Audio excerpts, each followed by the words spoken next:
I'm Scott Malevsky, and this is Interviews with Me. Oh,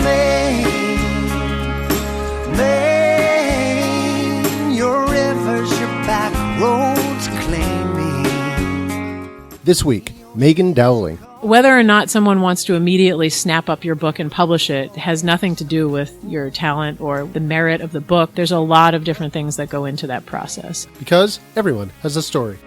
Welcome home to Maine. My next guest is originally from Massachusetts, but we won't hold that against her.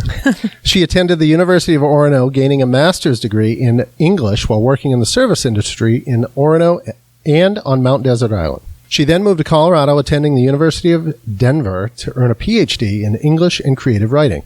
Do I have to call you doctor? You may, but you don't have to. Once completed, she returned to Orono, where she now teaches at Husson University and the University of Maine at Orono. In addition, she serves on the Orono Town Council, runs the Common Loon Pub with her husband, and just recently published a new book, A Catalogue of Small Pains, a multi-generational story of mothers, daughters, and sisters, their struggles and trauma. Please welcome Meghan Dowling. Hi. Hi. Welcome.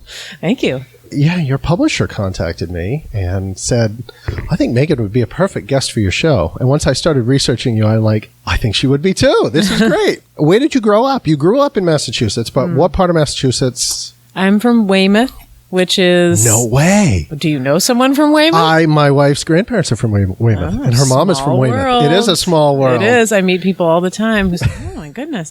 I once saw Weymouth described on the internet as your cousin who always gets into bar fights, but a town. And that's accurate, but also I love my hometown. Yep. It's just south of Boston. Mm-hmm. It is an interesting place to grow up. Both my parents, they grew up there as well. Their parents had grown up in the city in Boston and had in the 50s kind of moved out to the suburbs, or the Irish Riviera, as the South Shore is known down there, because that was, all the Irish people from Boston moved out to the countryside. Yeah, I mean, it was an interesting place to grow up. It's the home of Hal Holbrook, I like to tell people, and people under the age of 40 go, who? Exactly. I say, also some guys from The Daily Show. They grew up there too, but I can't remember which ones. The Cordrys, I think. These days it's all about the Wahlbergs. So for some reason, but they're not from Weymouth. No, they're not from Dorchester. Yeah, although they do have one of their restaurants is down the street from where I grew up in Hingham. Yeah.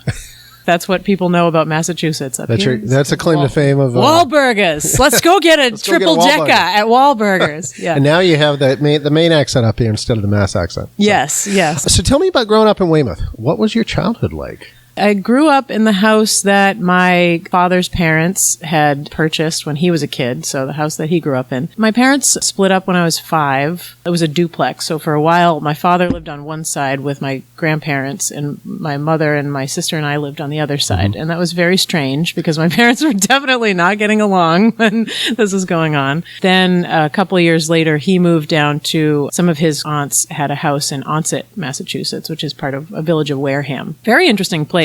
I'm writing another book now that takes place down there. It was a mecca for spiritualism in the 19th century. Really? The whole spiritualist craze, mediums and crystal balls and talking to the dead. I thought that was more Salem than rather no, the South Shore. Yeah, no. So there's a lot on the South Shore too. Right, yeah. Huh. So it was kind of a summer colony for the spiritualists of Boston who would go out in the summer and have seances and all kinds of stuff. Then we started splitting, my sister and I started splitting time between Weymouth and down in Onset, which Onset's not quite Cape Cod, but it's right on the canal. There's a lot of arguments about, people want to argue about is it the Cape or not the Cape, but we didn't have a lot of money growing up. My mom had to work and kind of functioned as a single parent. My grandmother helped out a lot raising her mother, my mother's mother, not the grandparents that lived next door. They passed away, but this is getting very detailed and complicated already. So yeah, my grandmother helped raise us quite a bit. When I was a bit of a juvenile delinquent, which is maybe not my proudest years. I was lying and stealing and running away from home and getting in trouble, and my friends that I ran with weren't very upstanding citizens. A lot of bad behavior that became worse behavior as they got older. My mother put her foot down when I was 11 or 12 and gave me an ultimatum and said, you need to make some changes in your life. I can't do this anymore. So You can go live with your father full time, or I'll give you up to the state, or you can make some changes. And what she wanted me to do was to apply to Thayer Academy, which was a college prep school in Braintree, Mass. And I had resisted that for a long time because I wanted to be with my friends Sure. and, raising hell and running the streets and smoking cigarettes in the woods and all kinds of bad things. But when faced with that ultimatum, I said, all right, I will. So I took the entrance exams and jumped through the hoops of interviews and everything. And I got into the school, and it really did change my life. And I think a big part of why I'm an educator today is because I really believe in the transformative power of education, that there are schools and there are classes and there are individuals who can really completely change the direction of your life. And I'm not grandiose enough to think that I'm going to change people's lives, but for me, it's kind of paying it forward. That if there's one student that I can show them something different or give them an opportunity that they didn't know they had, or it just changed some small aspect of how they see the world, then I'll have kind of paid a debt to the universe. Did Thayer Academy grab you right away? I mean, well, first of all, were you a good student? I was a good student. The challenge for me, the reason I was in trouble so much in public school was I wasn't really challenged by it. And also, it's that kill or be killed mentality. I didn't want to get beat up, so I had to pretend not to be smart and beat people up and be kind of a tough guy so that I wasn't the nerd being shoved into a locker or something. When I got to Thayer, it was interesting because all of a sudden I wasn't the smartest person in the room, and I had to work really, really, really hard. And that was a huge transitional moment for me, and probably a reason that I stopped being in trouble immediately was because they could kick me out if they wanted to. Right. It's not like public school where they have to take you. So I had to behave myself, and I had to work harder than I'd ever worked in my life. These kids that I was going to school with, most of them came from affluent families. They had been in private school or in towns that had excellent school systems. Mm-hmm. They were farther ahead. They had more advantages. They had more tutors and extracurriculars and all kinds of things. So I was coming from behind and kind of had a little bit of a chip on my shoulder about it. But it was an important lesson for me to really think about the value of hard work as opposed to just sort of advantages. So I felt like I was able to really appreciate what I had because I had to work for it so hard. Sounds like it probably was a little bit of a sacrifice for your mom to send you there. When did you realize how much of a sacrifice your mom was making to send you off to school? Yeah, I always knew. I was that kind of neurotic child that was always very aware of what was going on in the world of grown-ups. My mother is, and I'm sort of the same parenting philosophy, where she never talked down to us or talked to us like children. She treated us like grown-ups and spoke to us and expected us to behave accordingly. And we weren't at the kids' table. We were at the grown-ups' table into the late hours of the night listening to grown-ups talk. And I was always very hyper aware of the fact that we were in a kind of precarious financial position. Yep. She had to work a lot. We didn't have a lot of money. My parents had quite a bitter separation and divorce. And so I was always the kid who was at the restaurant looking at the menu and thinking like, well, what's the cheapest thing on the menu? So I was very aware. And we were fortunate. Thayer gave me excellent scholarships. My mother did still have to pay a little bit, and there were always those extra expenses of books and all the things that they give you for free at public school that you don't get for free at private. I was very aware of that. And I think that it focused me in a way that I needed because I knew what the stakes were immediately. Sure. I wouldn't get a second chance. That's how I felt about it at the time. I have to earn this and I have to keep it because I've been given a gift and I need to take advantage of it. So let's talk about your parents a little bit in your childhood. How many siblings do you have? I have one older sister. One older. Nora. So tell me about your mom. Obviously, you have a really good relationship with your mom. Mm-hmm. Your parents still alive? They are. Tell me about your mom. What do you remember about her from being a kid? You have that image ingrained in your head of your mom. Yes, I do. That's funny. I do a writing exercise with my students where this comes up often. What are those memories or those kind of fundamental touchstones that you have about your caregivers who raised you? I think of my mother like a lion because it was the 80s and she had this big mane of like wild red hair. And she always had like... You're describing like Peg Bundy or something. No, not Peg Bundy. No, she wouldn't like that comparison, okay. I don't think. But she just... it's funny because the way I see her, I know because we've talked about it many times, but the way that I see her and think of her is not the way she sees herself. Like I always thought of her as of course not. larger than life, wild, kind of just like going out there. We would do stuff. She would grab us up and throw us on the subway and say, let's go into Boston and go to this art museum. And like, before I started going to Thayer and she had a little bit of extra money, she would save up and say, well, like, we went to Spain when I was 7. It was like the most exciting thing that had ever happened to me. But I always thought of her as larger than life and fearless and strong. And that is the absolute opposite of how she sees herself. She sees herself as sort of not able to really do things, or that she's afraid and timid of the world, or afraid of making the wrong decision about things. And that was never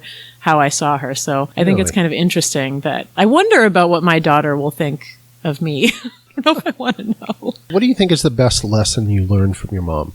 I think just watching her go through the process of raising 2 kids without a lot of support and she was lucky to have the support of family members. I mean, my grandmother, who didn't drive, would get on the bus and come over every day so that she was home when we walked home from school. So someone would be there because my mother had to work. And I think that just watching her go through that and knowing, when she decided to separate from my father, at that point in time, she had taken years and years off from her career as a nurse to have kids, and she had been at home. She didn't have anything in her name, the house, the car. She didn't have a credit card. She didn't have a bank account. She wasn't even financially able to kind of walk away from a marriage that wasn't working, and had to plan and get it together and figure out how to have a job and how to get a line of credit and how to, all these. I watched her go through all these things as I was growing up, and it made quite an impression on me. Well, no wonder. She had to do all this stuff. You had to do it because nobody was around to help you, and she just did it. You learned you could do it. This is a weird thing to say because I now as an adult am in a very happy, well-adjusted marriage myself with like a very great life partner who is my equal, and we share everything, and it's wonderful.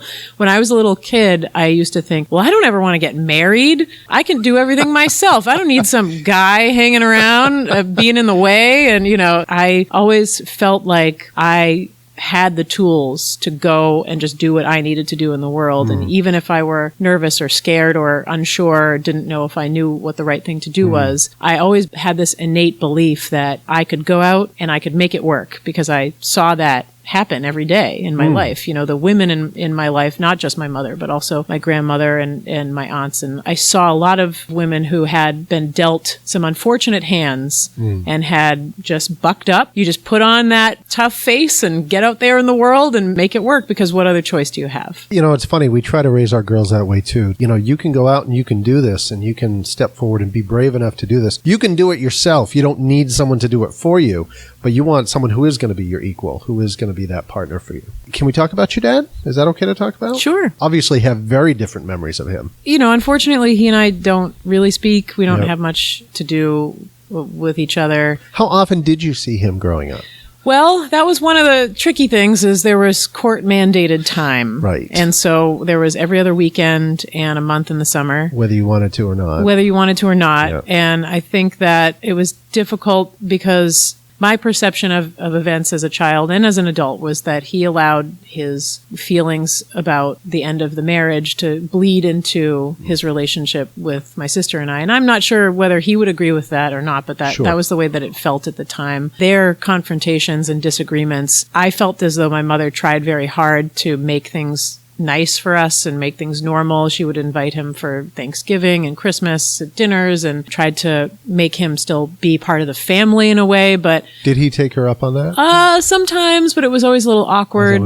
It's tough. I would have liked to have a different relationship, but I think he was very focused on being angry that situation had happened and that marriage didn't work out. And otherwise, he's a very interior person. He's always kind of into his own projects and thoughts and stuff too. So when we would spend time with him, we didn't really spend time together. I was a juvenile delinquent, so I was always climbing out a window and running away to go, smoke cigarettes on the beach or get on a subway and go somewhere. And, I was also just... what does the word handful... I was a handful. I was definitely a handful.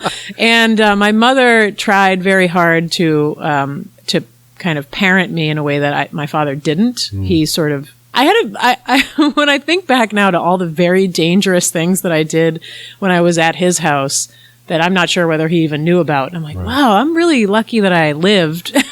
Like, didn't get abducted or fall off a building or all kinds of terrible things. And so I don't know. I mean, it's complicated. I would say it's complicated.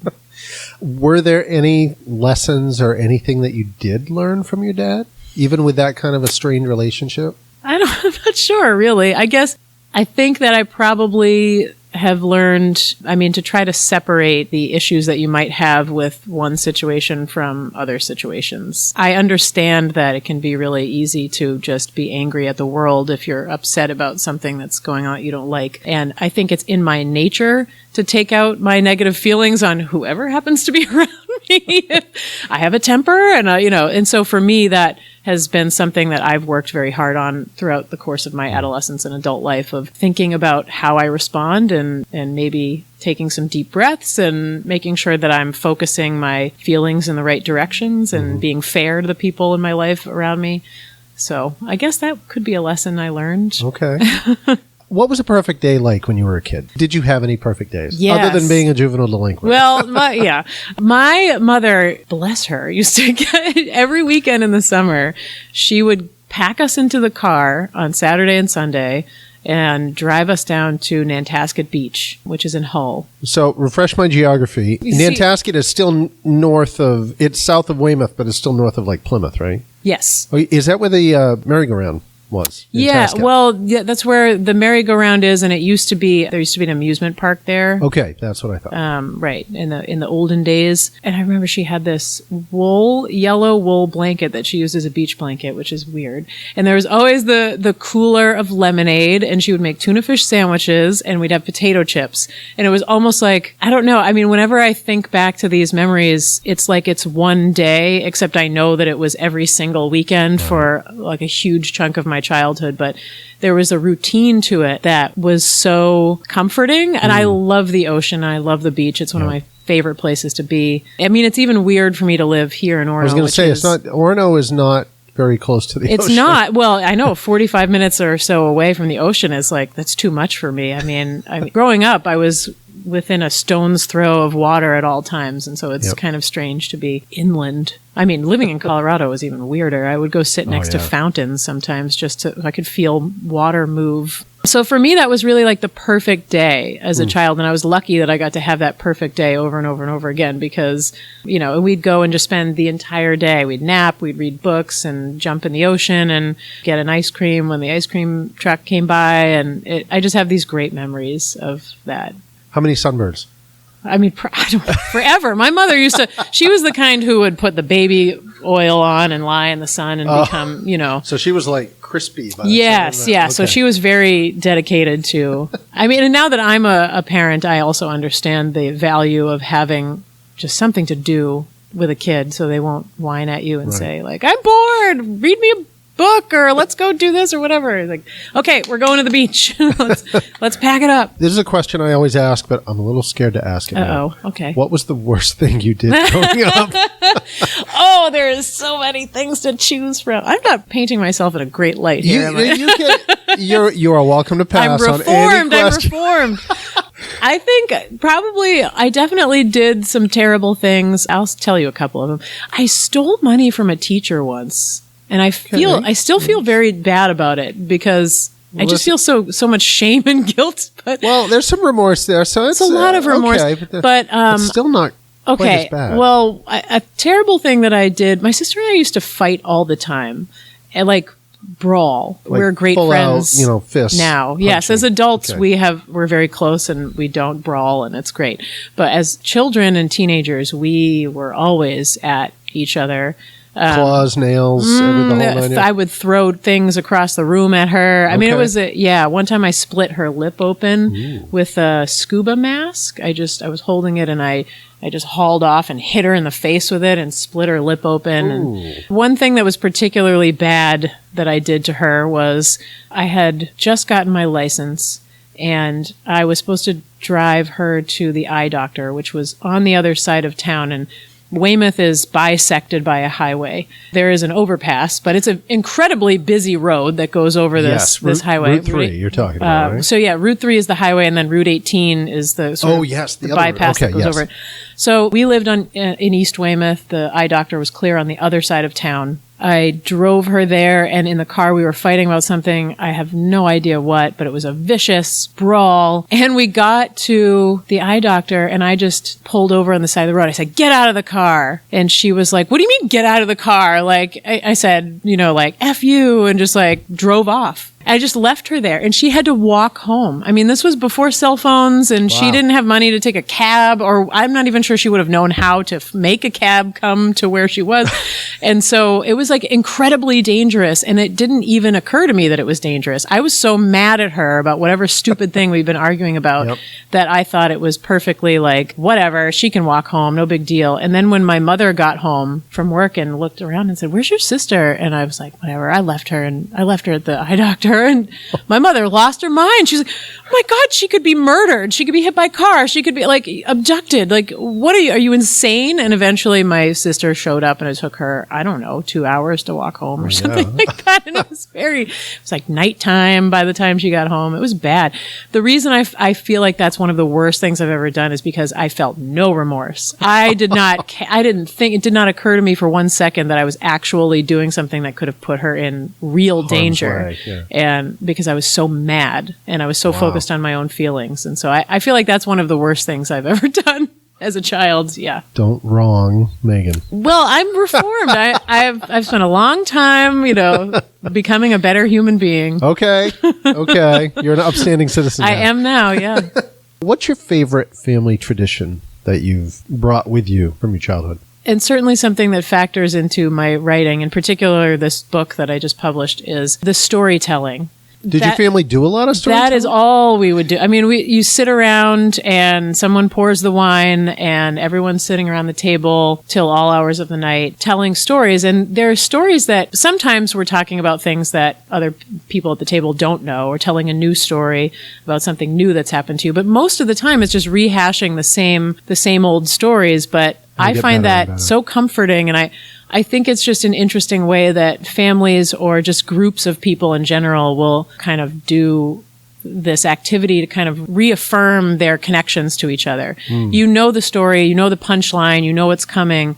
The telling might be a little different each time, or the intonation might be a little different, but there's also that sameness and familiarity of kind of retreading the same ground in a way that bonds you together. And I think that's really interesting. There's a line in the book that I wrote that came from thinking about this, where I wrote, "Tell me a story to solidify our kinship." And to me, I feel like that is a tradition that has affected me so much as a person and as a writer. I mean, as a storyteller myself, the bonding that can happen when you are telling these old stories and kind of digging into the family archives. I think that is still something that will always be part of I'll always be sitting around a table somewhere rehashing, old tales. I read an article one time that said it's important to tell your kids these family stories and histories because it's important for them to know there was something before them. Yes. They came into something that was already in motion. It didn't just start with them. It continues on, and they're a continuation of that.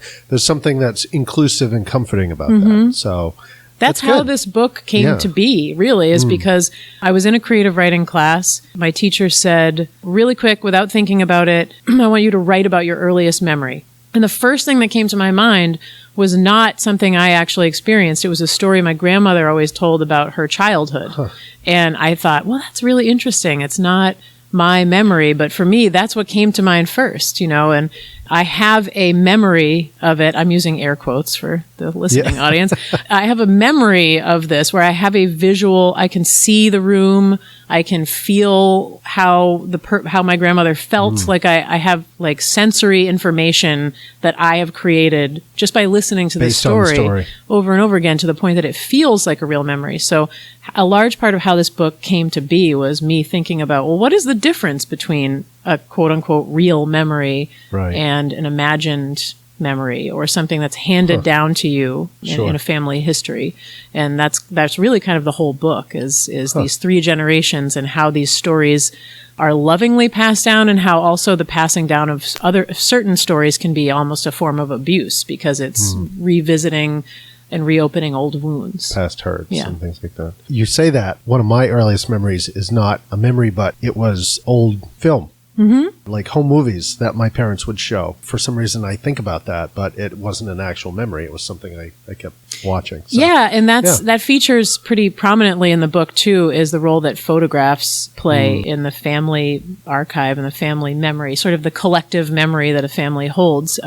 My actual earliest memory is probably not really a memory because I think that it's based on a photograph of my second birthday that used to hang in a prominent place in my house when I was growing up. But I have created this, or maybe I do remember it. I have no idea, but I'll never know the difference. And that's kind of the really interesting thing to me. Do I really remember my second birthday party, or have I just pieced it together from looking at that photograph so often and imagining what it must have been like? So moving on a little bit. Yeah. You graduate there. The world is your oyster. Where do you go? You pick Orono.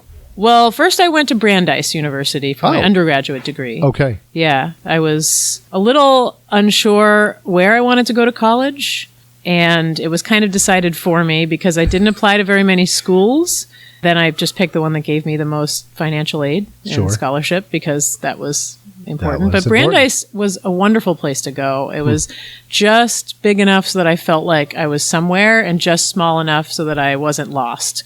And you weren't in a class with 300 students. Yeah, I mean, it is a really supportive environment, and it's a nice kind of self-contained little campus. And it was also very interesting because I came from the town that I grew up in was so homogenous. Most everybody was Catholic. Most everybody was blue collar, working class. Most everybody was Irish or maybe Italian heritage. And so it was this very homogenous kind of way to grow up where in some ways it can be a good thing because you're not really concerned. Like, especially if you're, say, a poor person.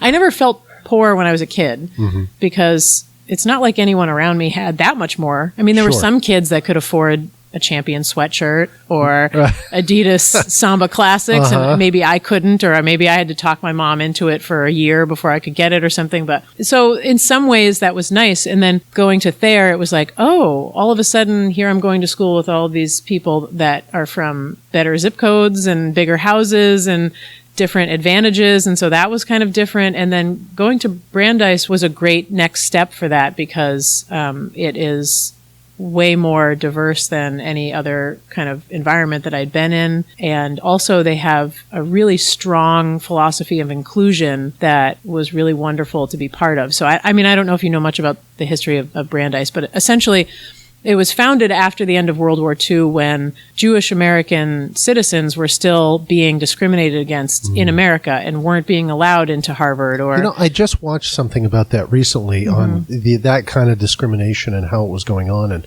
I was floored. I don't even remember where I saw it, but I was... And part of me thinks, well, that kind of makes sense, but part of me was still surprised. Yeah. You know what I mean? But so, World War II, sure, we'll go over there and liberate the concentration camps and cheer for America and then come home and discriminate against Jewish American citizens? I mean, it was, so Brandeis was founded kind of with this philosophy of no one should be excluded for these kind of reasons of who they are or where they came from or what religion they are. And they're really serious about this policy. For example, there are no fraternities or sororities at Brandeis because you can't have any club or organization where a person can't just be part of it if they want to be. So for example, a fraternity would be non-inclusive to women. Not, right. So it's exclusive, and so it can't be. So even, for example, the theater productions, that didn't mean that if you tried out for a play, you were going to get to be the lead, regardless of talent. They had to find a place for you in some capacity. Nobody could be excluded from anything. And I think it was just a really great place for me to be at at that time in my life. And I feel like I took baby steps out into the world, gradually, which was good. Yeah, that's good. Yeah. A 4-year degree from Brandeis. 4-year degree. English, I assume. No, actually, American Studies. Really? When I went to college, now my mother and I have this long-standing fight about whether a thing happened or not. I'm sure you have those with your parents and family members. Like, did that actually happen? And you'll never know the answer, and you'll disagree till the end of time. Mm-hmm. When I was in high school, and even as a little kid, I always knew I wanted to do something in the arts. I was an artist and a writer and an actor, and as I sort of started to focus in high school, I really believed that I was going to be an actor. That was what I wanted to do.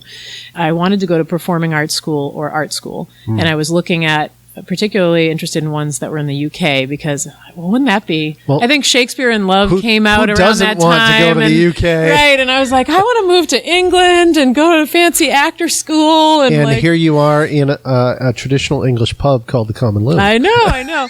And so I was really convinced that was what I wanted to do. And I remember my mother telling me, A, you cannot go to Europe because it's too far away. And B, you shouldn't go to performing arts school because you're smart and you should go to a school where you can focus on academics and kind of be something more.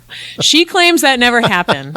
And I'm sure when she listens to this, she'll be yelling at the speakers saying, I didn't say that. So just for the record, she claims that didn't happen. We could call her up and give her a chance to weigh in on this. Nope, that's not a good idea. She might be right. Maybe those were things I imagined that she thought, but I remember her saying these things to me. So in any case, I ended up, first I was going to go to law school. So the American Studies major at Brandeis has a bunch of smaller programs within it, and there's a pre-law program in it. So I started off doing that because I like to argue and just kind of for fun. I mean, I find it a fun intellectual. Do we need to get your husband up here? Exercise. Nope, he would bow out. He knows. We've been together for 15 years. He won't argue. No, no, we do. We have some good ones, but arguing for the intellectual exercise of it, I find that very interesting. Sure. So I thought it was something I could be good at, and it was a profession where you could make a living, and it seemed like maybe a smarter thing to do than to go off and try to be an actor or a writer or an artist. And then I had this epiphany moment. I was on my way to a constitutional law exam, and I sat down to kind of look over my notes, and I was sitting there on the bench, and I was looking at the sky, and it was this particular shade of blue, and all of a sudden I was kind of remembering this time that I'd walked somewhere with my grandmother as a child, and I could remember the sky was the same color, and I could remember the texture of the wool sweater she was wearing, and all I wanted to do was to write about it. And I just wanted to go home and just write in my journal for an hour instead of going to this stupid exam that I didn't want to take. Constitutional law. And so I just stood up and I walked to the professor's office and I dropped the class. And I said, well, I don't know what I'm going to do, but it's not going to be this. It's going to be something else. And so I stayed in the major. I did focus on literature, and I did a creative writing minor and studied in the journalism program in American Studies. Yeah, so I still wasn't sure what I was going to do when I graduated. Mm-hmm. But it wasn't going to be the law. I still like to argue, but no one pays me to do it. You dropped the class, but you finished out Brandeis as American Studies. And then I had a minor nervous breakdown. Not a real nervous breakdown. I had a period of, I would probably call it a period of depression. I didn't seek any help for it, which was probably not the best thing, but I was 22 and I didn't know what to do with myself. So I had worked so hard from starting Thayer in 7th grade, and I was so focused on these goals that were right in front of me. Work hard enough to get into this school, and then work hard enough to stay there, and then work hard enough to get into a really good college, and then go to that college and work very hard to get your degree. And in the meantime, I was working several jobs for financial reasons. And so it was just constant working and really short-term goals. And then when I graduated, all of a sudden I looked around, and all of the friends that I had at school were headed off to internships that their parents had arranged for them, or they had decided to go to medical school, or they all had these plans. And long-term plans. And all of a sudden I looked around and said, I don't have half of the advantages of life that some of these friends of mine have. And I never made any plans to go to medical school, and I decided I didn't want to go to law school. So I didn't know what to do with myself. And I just had this probably 6 to 8 month period of time where I didn't get out of bed till the end of the day. I drank more than I should have. I was aimless and I had no money, and I really wasn't sure what was going to happen to me or what I was going to do. And working in the service industry is actually kind of what resurrected me a little bit. I had already worked in restaurants during college, but I was walking down the street one day and there was a new place opening up I'd never heard of before because it was new in Massachusetts, Margarita's Mexican restaurant. And I said, well, geez, I don't know what to do. I'm depressed. I don't have any money. I'm aimless. I'm wandering. I should just go in here and get a job waiting tables because I need to do something or I'm going to go crazier. I don't know. And so I went in and got a job there, and that was where I kind of started to come back to life. I made friends. I started feeling like I had a purpose, even though it wasn't a grand purpose like some of my classmates. But you were moving in a direction. I was moving in a direction. I was taking care of myself financially, which was always very important to me. And I just started to have a social life again. I met Corey, my husband, there. Now, I was going to say, how long after that did you meet Corey? Well, we met immediately. We started working together immediately, and then we didn't start dating for about a year after that. And so then I kind of made my way up the coast of New England. I went to Portland first and I worked at Margarita's there. And so it was like a safety net. I mean, it was a company. You're still close to Massachusetts, but yeah. And they were giving me a job and a way to pay my bills, and I could kind of move around, but within this company. And I ended up finally up here, moving in with Corey and working at the Margaritas up here. And eventually I, had worked in the service industry for so long, I started to think, well, I have to do something else. In the summers I was going out to MDI, and that was backbreaking, crazy labor. I mean, to commute to MDI to work from here was... Especially in the summertime. And the money was great, but it was, it was hard. It was hard work. And it was especially hard because it was a different group of patrons. I always felt like I had, well, to use those acting chops, to put on a different kind of slightly different version of myself depending on where I was working or who the clientele were. Like a better version at MDI versus down there, and that was sort of a thing that made me valuable sometimes. I thought as a bartender and as a server was that some folks seem to really get a kick off of college-educated, very smart person, who could talk about literature and history and politics with them while pouring their wine, and so that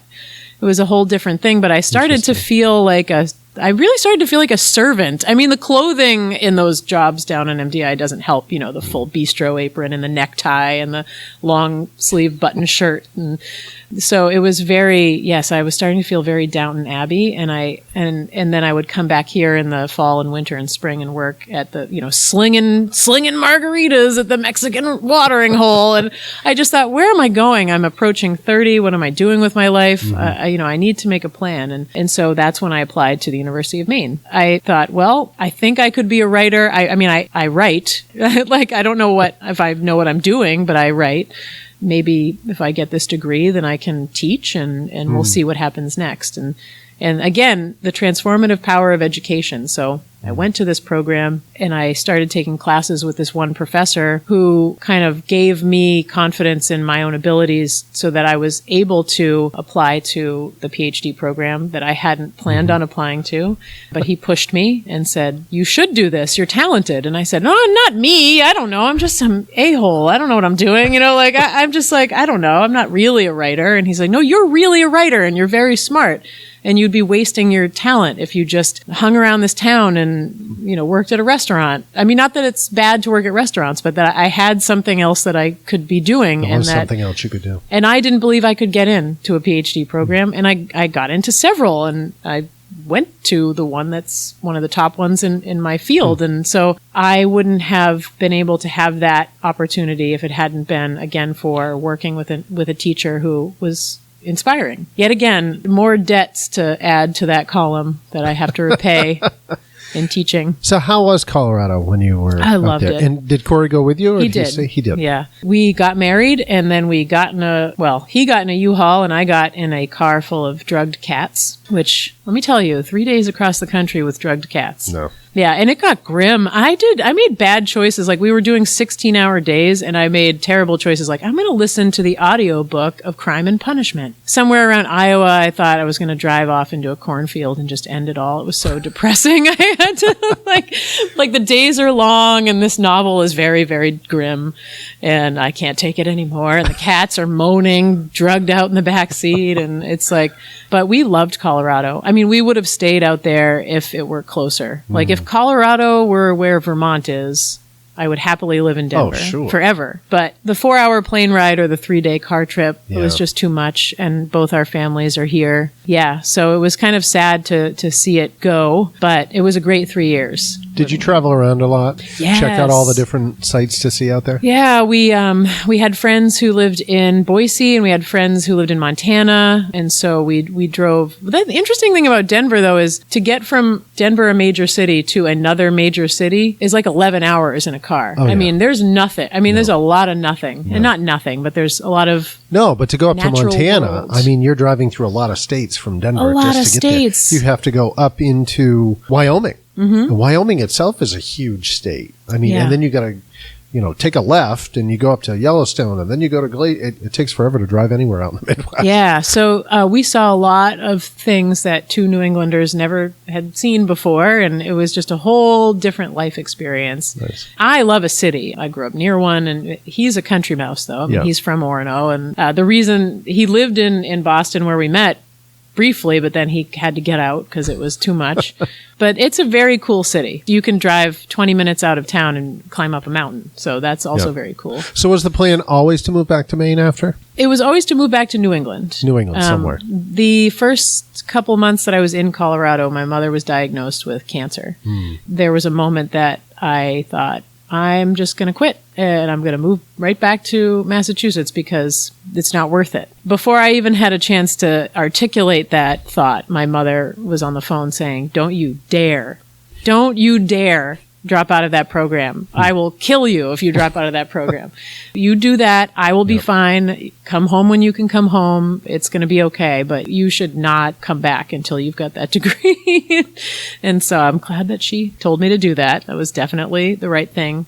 And so the plan immediately became like, as soon as we can find our way back to New England, we should do it. Yeah, it kind of solidifies that decision for you. Oh, yeah, for sure. Yeah. How did you get back to Orono? Was it simply because this is where Corey was from? And how did the position at Husson and UMO it was actually a complete coincidence. So when Corey was here, before we moved out to Colorado, he was a graduate student in the fisheries program.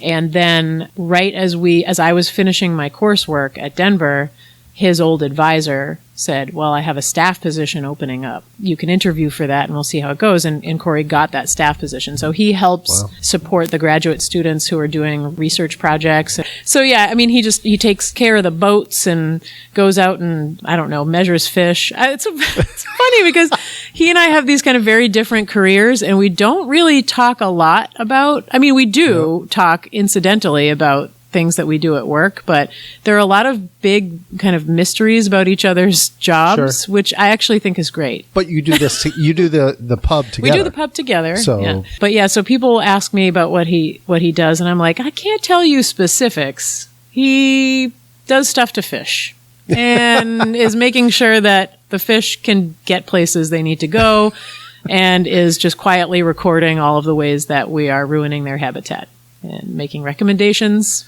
for us to stop ruining their habitat. That's basically the gist of his job. Okay. Yeah.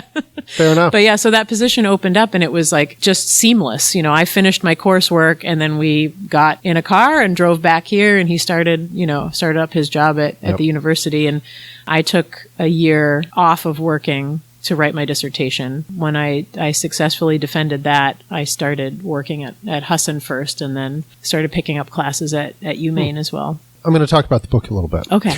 How long has that book been gestating? Forever, it feels like. No, I wrote the first scenes of it in 2010 in my first semester at the University of Denver in a workshop with Celia Satterstrom, who is one of my favorite writers. And one of the reasons I wanted to go to Denver is because I wanted to work with her. Yep. And so a lot of the initial scenes of that book came in response to the writing exercises that she had us do in her workshops. And so I started writing it. I wrote bits and pieces of it the whole time I was a student there. And then I had accumulated enough that it made sense to turn it into my dissertation. So for a creative writing PhD, the dissertation is, instead of a 200 plus page critical work, it's a novel or a collection of poems or short stories or whatever your particular focus is. And then it has like a critical afterword that you write with it, where you kind of situate the creative work in context with other, where does this belong in the canon, or what is this in response to, or sort of what are the conceptual underpinnings of the novel. So you have to kind of do this creative project, but also be able to talk about it critically and to sort of justify some of the decisions that you're making as a writer, which is an interesting process. So it was my dissertation, and then I was so eager to just get it out there that I immediately started sending it to publishers, and it wasn't ready. I know that now. Well, a publisher will help you find that out, though. Yes, and I am very open about, and I do this because actually Seela is very open about the same thing with her first novel. She's like, that thing got rejected 40, 50, 60 times. Nobody wanted to publish it. And then the one person who found it and it was right for their press, they published it, and the rest is history. I think it's really important for writers and artists to make things very visible about how difficult it can be to get any kind of measure of what you might think of as success in this industry. And a lot of times we kind of want to beat ourselves up about, am I good or bad writer? And we attach that to, am I being published or am I being recognized in some way? I think it's really important to not make it look effortless. It was not effortless. I wrote and rewrote that thing so many times. It got rejected by 40 or 50 different publishers and agents, all of the ones who gave me really good negative kind of feedback. I am so grateful to them because they really helped me find the right version of that book, which helped me find the right agent and the right publisher. Whether or not someone wants to immediately snap up your book and publish it has nothing to do with your talent or what the merit of the book. There's a lot of different things that go into that process. I'm always very open with my students about, hey, you might think I'm some fancy lady because I'm teaching a class and I'm publishing a book and like, ooh, look at me, I'm a success. And you might sit there and think, well, who am I? I'm nobody, but I'm nobody too. I mean, we're all nobody. Like it's not effortless. It takes a lot of work and there's a lot of luck that goes into it as well. There are a lot of things that are out of your control about whether you'll have success or be published or anything like that. So it's a long time in the making, this book. Long time in the making. Yeah. But, and you're working on a second one now. Yeah, I'm in that phase where I hate it, but I have like 200 or 300 pages, and so I'm trying to make it work. It's not like you're going to throw it away. Well, sometimes you do have to throw it. So yeah, right now I'm in the phase where I'm like cannibalizing parts of it and trying to not distract myself. The thing that I do is like, I'm in that romance period at first where I love the idea and I love the characters and I'm so excited about it. And then once I start writing it, then I feel like I've sucked all of the magic out of it somehow by actually having to create it. And then eventually you find your way back to, hopefully, to loving it again. But I haven't found my way back yet. So what I do as a defense mechanism is then I start doing other things. Well, no, instead I'm going to write this collection of short stories about this other, and then I have to stop distracting yourself, get back to this book. But sometimes the best thing you can do for a book is put it in a drawer and not look at it for a year because you get so wrapped up in it that you can't see it clearly anymore. Right. And so being able to have some critical distance is important too. And that was a big lesson I learned from writing my first book is I needed that 5, 6, 7 years that I took to write it before it was accepted at University of New Orleans Press because it needed time to gestate. I needed to be able to walk away from it and let it breathe for a while and come back to it and be critical of it and instead of emotionally invested in it personally. Right. I've been writing this second book for 2 years. It's going to need more time because you got to let it breathe a little bit. There's always the rush, though. You feel the rush because of the professional aspect where you want your career to get going. You want to get an offer for a teaching position. There are all these things that are connected to the process of publishing that you're kind of chomping at the bit to get it going. Like, I just want to have a career. I want to do things. And there are things that depend upon my being able to demonstrate that I'm quote unquote worthy enough to have my books published. And so there's definitely the pressure to want to get it going. And that's a hard thing to fight against. I mean, this question of the artist and the institution. I would love to be Dickens, pottering around, wandering through the fields, thinking about what I was going to write all day. And then, I have like a spouse who's just cooking all the meals and taking care of life. And I lock myself in my study and nobody disturbs me for hours while I'm just I would love if that were. But you have a husband and a daughter and a business. That's not, that's not realistic. And it's difficult when you have that kind of mashup of being the artist and being in an institution or connected to some sort of professional mechanism or apparatus, because that pace, the pace of business, whether it's the business of a university or however you're making a living, that moves at a fast pace. The art needs to move at a slow pace. And so there's often a lot of pressure, and it's really hard to fight those urges to just make it go faster. A side question. Now that you have one book published, I've seen some very nice reviews on it. Is there a lot of pressure either from you or other people in the publishing industry to get that next book out and to do well with it? Nobody's pressured me. I don't know if anybody cares about whether I'm I didn't know how book. that worked or anything. I'm not an author, so I don't know. But. Yeah, I mean, I'm not putting any pressure on myself. You know how when you're dating someone, it's always, when are you going to get married? And then once you're married, it's when are you going to have kids? When are you going to have another one? When are you going to have another one? It's, so I didn't know if there was you have a book published. When's the next one coming out? I think I get that more from people outside of the industry. I think that people in academia or people who are also writers or in publishing, I think they kind of understand. And maybe if I were like a fancy pants New York Times best-selling author with a major publishing house, there would be some pressure like, hey, we want to make some more money off you. Can you crank out another one? But no one's expecting to make any money off of me, surely. And so if they are sorely mistaken. No, that's what I have a hard time when people ask me sort of like, well, what kind of stuff do you write, or what's your book about? And Corey's always chastising me because I'll say like, well, I mean, I just write these weird little things that are depressing and grim, and I don't know if you want to read it or not. He's like, that's a great way to sell yourself. That's a great elevator speech right there. Great. Yes, people are going to be running out in droves to buy the book if you describe it that way. I think that the only real pressure probably comes from people outside of writing or publishing.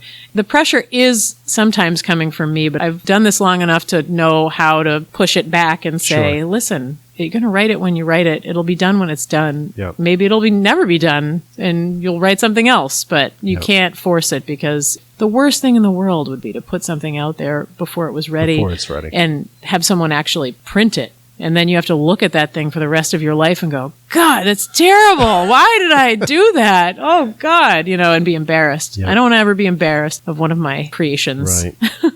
What do you think is the best piece of advice you could give an aspiring author? Don't take yourself too seriously. Ever. Ever.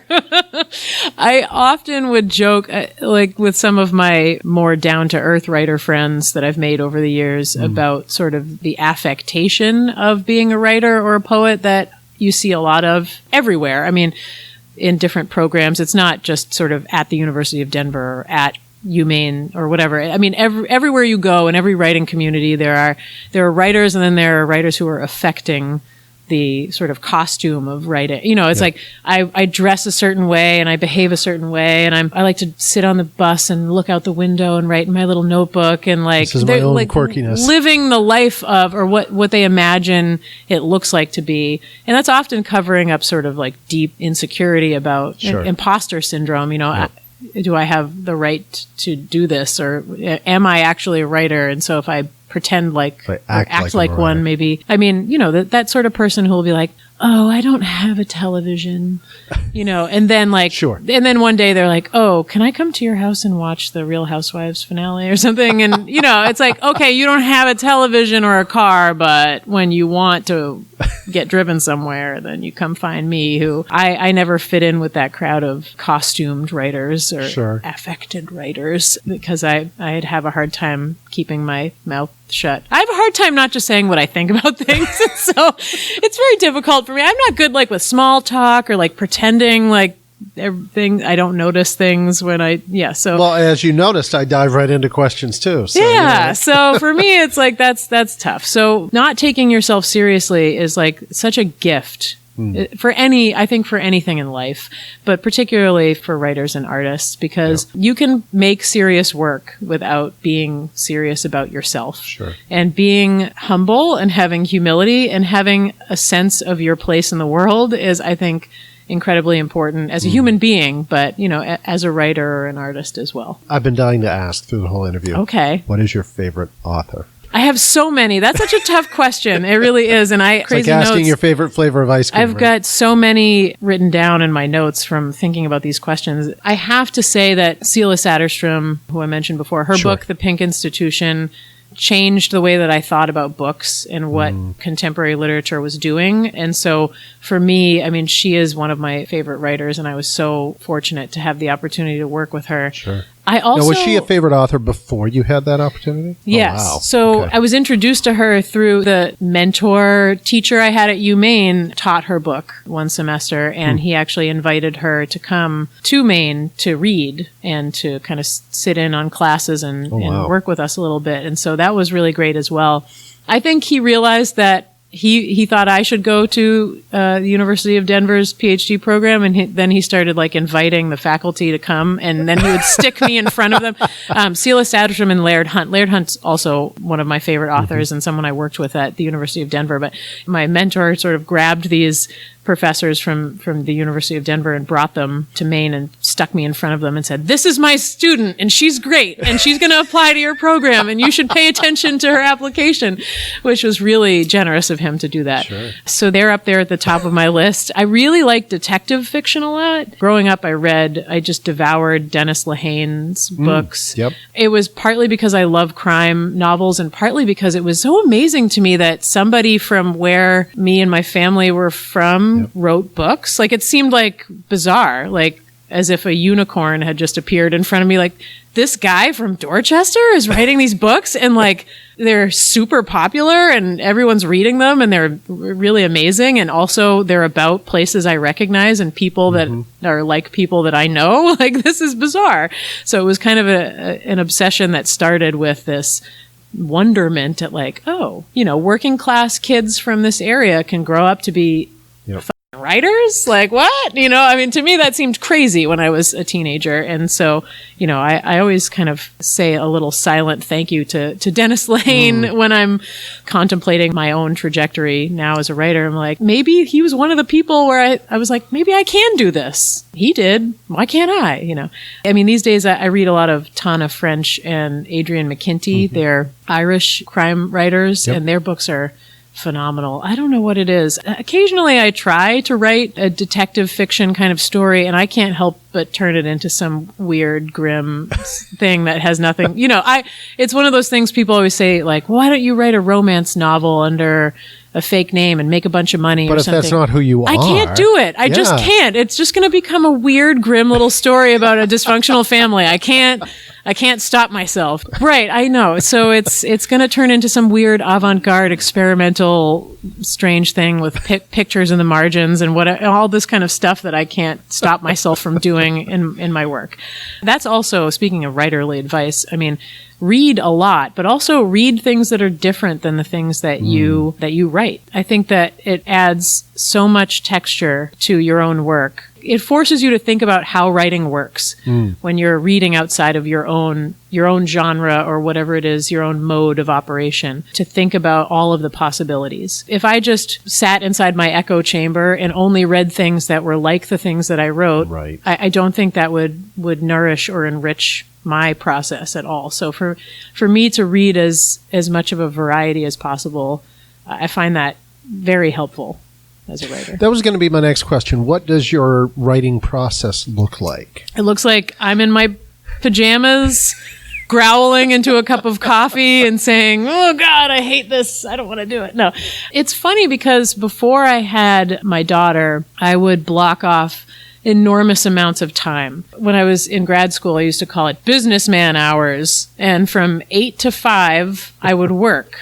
I would either be writing or I would be doing schoolwork, but usually it was writing. And I would just take these enormous, luxurious amounts of time. And the way that my process works is in tiny little fits and starts. So it would be like I'd sit down and I would write something, and then I'd get up and wander around and drink a cup of coffee and stare out the window for an hour. And then I would read a few chapters of a book, and then I would write some more sentences, and then I would fiddle with the thing that I had written yesterday. And, it was this like meandering process, and I had the luxury of time and space to do that. And when I was in grad school, financially, I was possible to do that because, you have different opportunities when you're getting funded to do a program or something. Sure. And that's a luxury as well. So, yeah. And then I had a kid. And you have kids, so you're laughing. You know what I'm talking about. I know exactly what you're talking about. And you wonder what did I do with all my time? What did I do with all that time? Oh my God. And so now the way that I work is whenever I can. I am very fortunate to have a support system of, not only my husband, but of family and friends who kind of are always kind of around to pitch in and help out so that I can go off and grade papers and write things and do, work. I have these two things that I never thought I would do that now I do because I have a child. And one of them is that I just take notes in an app on my phone. Yes. Which I was sort of philosophically opposed to until I realized that it was the only way I was ever going to get anything written down. Because I always have my phone. Nobody can keep it all up in your head. Can't keep it in my head. You got to write it down somewhere. Got to write it down, and I can't ever keep a notebook and a pen on me and not lose it. Exactly. Or it's in the other coat, or I left it in the diaper bag, or whatever. And so I always have my phone. So I just have an app that I go into, and just whatever comes to me, and I just write little bits and pieces and sort it out later. Mm-hmm. And so that's one thing. And then the other thing is, I never used to work with music on because it would distract me too much. I also sing and am a musician, and so my brain would start leaving the writing that I was doing and go off to music and start thinking about that, or I would be singing along and the words of the song would kind of get in the way of my ability to think about other words. So I always kept myself far clear of music. But one of the things that I realized was a problem once I had the baby was when I had, an hour free to write, I couldn't get myself into the frame of mind. Can't just jumpstart yourself into that process. Whatever the book that I was working on or the short story that I was writing at the time, I couldn't sink myself into that world enough to actually write anything productive. I couldn't just switch it on. And so I had to find a way to cope, like a coping mechanism for that. And what I came up with was I started building playlists of songs that made me think about the piece that I was writing and put me in the right mood. And I would listen to that music whenever I could. I'd have it on in the car because you can listen to music with a kid around, a baby around. If I was walking the dog or if I was running an errand and I knew that later in that day I would have time to write, I would it was almost like a post-hypnotic suggestion that I would get myself into the frame of mind, prime the pump, and then when it was time, I could just switch it on because I'd been thinking in the background of my mind all day. I'd been running through the paces of the story that I was working on, and letting the music get me in the right mood or frame of mind for it. So that's something I'm still doing. I curate these playlists now depending on the project that I'm working on. It's great that you figured that out, though. I don't know how I figured that out. I think it must have been an accident. What kind of music do you listen to? You say to get you in the frame of mind of whatever you're writing about. What does that look like? Does that look like rap, folk, country, hip hop? Anything. Well, yeah, anything and everything, because it depends on what the project is. A lot of times it's not my personal musical tastes. There's a part of the book that I've been working on for the past 2 years that takes place in the 1920s. There's one particular character where I got it in my head that she would be into that kind of like 1920s and 30s, like French music. It started off with the French version of Beyond the Sea. I heard that somewhere, and I was like, so the genre I'm talking about. Oh, absolutely. And I felt like this music was very connected to this character for whatever reason. I don't know why. She's not French. She's living in Massachusetts. I have no idea why, but I had this very strong impression that this was important to her as a character. And so I had curated this playlist of all of these strange, 20s, 30s, and 40s, like French songs. I don't speak French. I don't have any, but I felt like it was connected to her as a character, and listening to that music would just get me in the right frame of of mine to write about her or write with her voice, when I had time to do it. So sometimes it's the lyrics of a song will make me think about a character and what they're doing or a plot point in a book. But then sometimes it's the mood of the song. Like there's a character I'm writing now who is like very aggressive and like feisty. And I have this playlist for her that's just these hardcore aggressive rap songs, like female rappers, because this character doesn't listen to that music. I don't think that music has anything to do with the character herself, other than it makes me feel her personality. So listening to that music gets me in the headspace to write through her voice. Who do you admire? I mean, it's such a cliche to be like, I admire my mother, but I do. I mean, I admire the hell out of her. She's a tough lady, even though she doesn't think of herself that way. Well, that's apparent. I mean, just from you're talking about her, tells me how much I wouldn't be her. who I was if she wasn't who she is. Yeah. Who inspires you?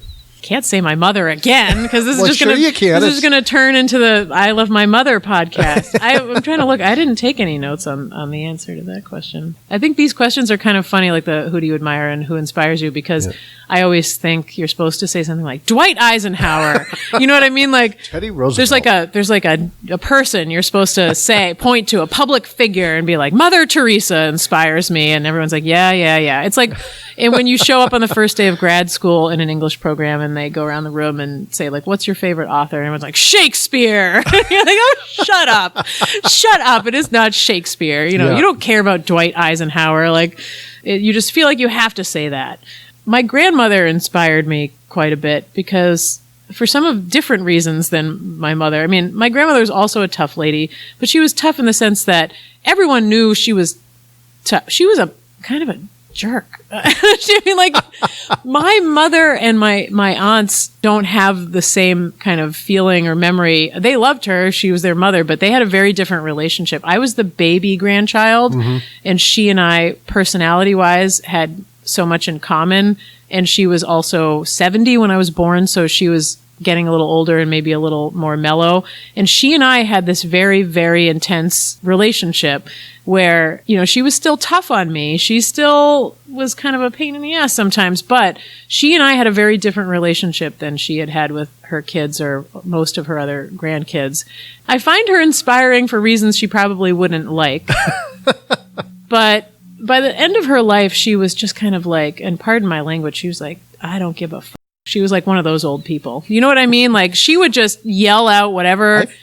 I feel like what's that fat lady doing over there? Doesn't she know she's fat? And you'd be like, oh my God, you are so embarrassing. And that is so mean. And not that I want to go around saying terrible things to people, but she had a hard life and she was dealt some really bad cards and she went through some stuff.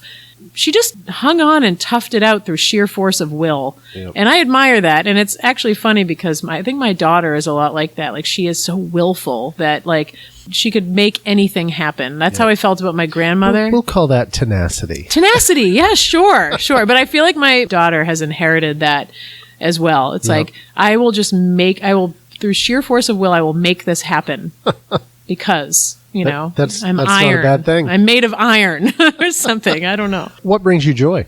It's funny. The older I get, it's like the more simple things. A day that I don't have to do anything. Yep. Like a day that my daughter and my husband and I can just hang out. Or, yesterday when he was done with his shift here midday, I had done all my grading on Saturday. I had already worked my shifts. We had the afternoon free. The sun was shining. We went and got ice cream. It's so simple. But, when I was younger, I wanted what I thought would bring me joy or things that, first of all, didn't bring me joy. And second of all, were just too complicated to try to attain. And now what brings me joy is to just be able to laugh my head off with people that I care about and not have to worry about something immediately. Yep. What charities are you most passionate about? Yeah, so this was an interesting question. I like that there's the philanthropic / charity aspect to this question. Well, and you think about it, it is very different. Yes, well, because I actually wrote down in my notes here next to philanthropic, that's for people with money and time. And I am not a person who's really ever had money or time. Philanthropy is, maybe someday I'll be on that philanthropic level. I hope so. But for now, in terms of charity, I always find myself drawn to and passionate about charities and nonprofits that have to do with anything to do with human rights, because it just drives me insane. It makes me, I'm not going to say irrationally angry, because I think it's a very rational response to a very messed up situation that there's anyone in this world who is considered a second class citizen for any aspect of their life that is out of their control. I mean, people have fundamental human rights, and to say that this group of people can do this and this group of people can't, or to discriminate against somebody because of their ethnicity or their race or their sexual orientation, my best friend is gay, and it was not lost on me when she was standing up next to me at my wedding that at that time, fortunately it's different now in Maine, but at that time she was not allowed to get married, and she lives in a state where it is not legal. And so it's such an injustice that anyone has to stop and think about how they live their life and don't have the same opportunities and advantages as everybody else. And so I find myself usually drawn to those kind of causes. Actually, this June, so a month and a half from now, I'm going to be participating in Health Equity Alliance's, I don't know, are you familiar with that nonprofit? I'm not, actually. It's a Bangor-based nonprofit, and their mission is service and advocacy on behalf of LGBTQ plus communities, people living with HIV and AIDS, and drug users. And so they advocate for these groups and provide services, and they do a lot of fundraising as well. And so in Orono Brewing Company, which has its facility down on Margin Street, last year they sponsored a 5K rainbow run for Pride Week, and they're going to be doing it again this year. So I'm going to be doing it again as well. A friend of mine is on the board at Health Equity Alliance as well. And so that's a local charity that I really believe in their work and what they're doing, and try to support them. Now, did you say they also work with drug addiction and things like that? So the overdoses in our state and in the country are just out of control. And the ability to get clean needles, and that's a tough one. I don't have a lot of personal experience with people who suffer from extreme kind of drug addiction, but there are a lot of people suffering from alcoholism in my life. I've known a lot of people who suffered from that, and I find it distressing that people can be uncharitable and not generous. It's a disease. I know from experience there are people in my life who I know loved me very much, and I know they didn't choose alcohol over me. So addiction is very crippling. It's crippling, and these are people who need help, and I don't think that saying, well, too bad for you, you're on your own, you don't deserve something because you're a dirty drug user. These kinds of stereotypes, I just find it distressing that it's like, why don't we focus on helping people? And why don't we look at root causes of where these things come from? And why don't we make sure people are safe in the meantime? So I think there's a certain amount of separation between different types of addiction, which, to me, addiction is addiction. I think everybody could have a tendency to be addicted to different things, whether it's food or alcohol or drugs or sex or porn or whatever. Everybody's got a tendency towards something. It's just whether or not they allow themselves to do that. And if they do, it's hard to come back from that. Sometimes you need help. Yeah. And so, this is obviously the opioid epidemic in this state is out of control. Troubling. So they're doing great work on that front. And then also the other marginalized and underserved communities that they work with. People living with HIV and AIDS. One of my mom's really good friends when I was a kid, well, he had HIV and then became full-blown AIDS, and he died of that. And we used to go and deliver him food and hang out and keep his spirits up. But this was during the 80s when it was, large swaths of the population were dying and people didn't know what was going on. There's a lot of misunderstanding. And I feel very fortunate that I had that opportunity at such a young age to kind of see. And that's another thing I really admire about my mother, is that she showed me a lot of different kinds of people in life and never made a big deal about people are people, basically, is kind of the philosophy that I was raised with. And I know that sometimes that's problematic because it allows people who have certain kinds of privilege to be blind to things that other people have to deal with I'm not saying that we should be like, oh, I'm colorblind. That's very difficult. And you shouldn't not look at the differences between people, because you need to be able to appreciate some of the obstacles that other folks are coming up against that you don't have to deal with. Everybody deserves respect. Everyone deserves respect. Yes. People have dignity and rights, and so this is an organization that I really believe in the work that they're doing because of so many personal things that intersect for me, but also just, again, I just get so mad about, it's like, can't we all just be equal? Can't we all have the same opportunities and the same legal access to things and the same rights and be treated the same way? Is it that complicated? I mean, I know it is, because all of human history has been people killing each other about their differences. But but when enough people get together and go, does it really need to be that complicated? Yeah, so I agree. Yeah. What are the most important lessons you've learned in life? Now we're getting into the good ones. That's a tough one. This is a hard one for me. It's a hard one for everyone, I'm sure, but to try not to care about what people think about you and to always do what you know is the right thing to do, even if it is the unpopular thing or the unpleasant thing. That's something I try to instill in my daughter as well. If you spend too much time worrying about what people are thinking about you, you're going to make decisions that are based on fear or insecurity, and those aren't going to be the right decisions. And when you do make choices in life, make them by your conscience and what you know is right, even if that is going to be unpleasant for you or unpopular or something. You have to do what you know is right, because in the long run, that's what's going to matter, and that's what's going to make you feel fulfilled. What are you proudest of in your life? I want to say that what I'm proudest of is that I feel like I've made a lot of things happen, like my grandmother, through sheer force of will. I could have had a very different life. I mean, I come from a great family who are very supportive and loving, but I also had some other things going on in my life where I could have taken a lot of different paths and been maybe in not so great circumstances as compared to where I am today.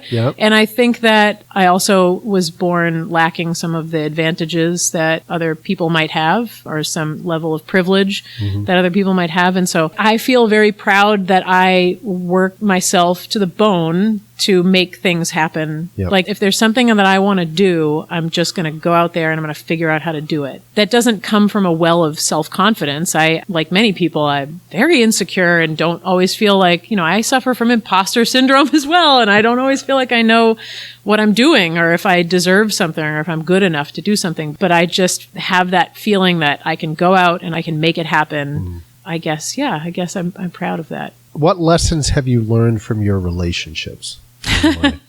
Succinctly, you can't possibly be right all the time. So if you feel like you're always right, then you are definitely on the wrong track. No one is right 100% of the time. Sometimes I operate as though I am right 100% of the time, and I know that that's not true. And fortunately, I have a partner who is comfortable letting me know that I am not right 100% of the time. But isn't that the important part of a partner, to be able to point out some of the flaws but still loves you the way you are? Exactly. Yeah. And if this were to be our very last conversation, what words of wisdom would you want to pass along? Rethink taking life advice from strangers that you interview and never speak to again. No, just kidding. I guess I'd say context is everything. I think that, and this kind of harkens back to what we were talking about before you turned on the mics, which is sort of, people have become very polarized, and we are thinking in terms of binaries. I mean, humans like to think in terms of binaries anyway. Sure. Good, evil, black and white, right, wrong, up, down. I mean, we gravitate towards organizing the world in these simplistic ways of thinking, where something is one thing or it's another thing. And the world isn't like that at all. It's gray. Yeah, it's gray, and context is everything. And so and this is the thing that no matter what course I'm teaching, the thing I'm always trying to impart to my students is look and listen, open your eyes and turn your ears on and pay attention to the subtler things. Think about what you're doing and what it means, instead of just making snap decisions or assumptions based on, black, white, up, down, right, wrong. Think about those shades of gray and enjoy the ability to wade into them and live there, because that's one of the most rich and fulfilling parts about being a human being, is the complexity. of the world and our brains and how we think about things and how we interact with each other. So I think it's a pretty important lesson for this current political climate. Seems like everywhere. Yeah. That's it for questions. I call them my rapid fire at the end. Oh, right. Yes. Inside I used the to Actors love watching. I would just want to watch this part of Inside the Act. This is my favorite part of that show. Robin Williams always had the best answers. We didn't even get to the town council. I know. I wanted to Yes, get to I'm that. also a politician. What is your favorite word? My favorite word is also my favorite curse word, which is fuck, because it is very versatile and it really captures a wide range of emotions. It does. So I've combined two questions into one. It's fuck. The end. Okay. What is your least favorite word? No. Okay. What sound do you love? I love the sound of the ocean. That's a very common one, but it's a fundamental part of being human. That's what I go to sleep to every night. Yeah. What sound do you hate? I hate the sound of my daughter crying. Yeah. Breaks my heart. What profession other than yours would you like to attempt? When I was a kid, I always wanted to be Dana Scully. I wanted to be in the FBI. I wanted to be a criminal profiler and catch very smart criminals. That's a first. I haven't heard that one before. Dana Scully. Man. I would have been good at that, I think. I'm sure you would. But I was afraid that a criminal would take a liking to me and stalk me. And see, this is why I'm a writer, because I was coming up with the plot of like an elaborate novel. That's like total TV show plots. They're gonna, they'll become obsessed with me, and then I'll have to they'll be creeping around in my house trying to murder me all the time, and that's like too stressful. I don't want that life. I'm sure being in the FBI is way more boring than that. But on TV, it looks very exciting. TV, it looks very exciting. Yeah. What profession would you not want to do? Anything that involves math. I am terrible. I mean, I would not want to be an accountant or an actuarial or something. And that shout out to my BFF's wife, who's an actuary. Sorry, I said actuarial. That's not right. It's actuary. It's numbers. I can't as the kids say. I can't even with them. Okay. And if heaven exists, what would you like to hear God say when you show up? Surprise, because I'm an atheist, so that would be, Surprise. Yeah, I guess that's what he would have to say. Okay. 'Cause I would be, it's like you jump out from behind a bush. Surprise! God exists. Oh, God. Okay. Gotcha. Sorry. Okay. Well, thank you very much, Megan. This was a lot of fun. Yeah. I hope you enjoyed it, too. I did. You'll have to let us know when the next book comes out. Oh, pressure's on. No. We won't do that. Okay. Thank you very much. Thank you for having me. We don't have sponsors. We promote local charities. This week's episode features the Health Equity Alliance. The Health Equity Alliance is committed to providing direct service, advocacy, education, and outreach for Maine's LGBTQ+ community, people living with HIV and AIDS, people addicted to drugs, and other marginalized populations within the state of Maine. With offices in Bangor, Belfast, Ellsworth, and Machias, they provide HIV and AIDS resources, strive to reduce stigma through education, harm reduction programs such as syringe exchange and naloxone distribution, and a free food pantry. For more information or to donate, please visit www.mainehealthequity.org. That's www.mainehealthequity.org. Welcome home to me. This podcast was created and edited by Scott Malevsky. Thanks to our guest this week, and a special thanks to Ellis Paul for the use of his song, Welcome Home to Maine. You can find his CDs, music, and touring schedule at ellispaul.com. You can find us on Twitter, Instagram, Facebook, Stitcher, Spotify, TuneIn, Google Play, and iTunes. For more content and bios, visit www.interviewswithme.com. Thanks for listening, and we hope you join us next time.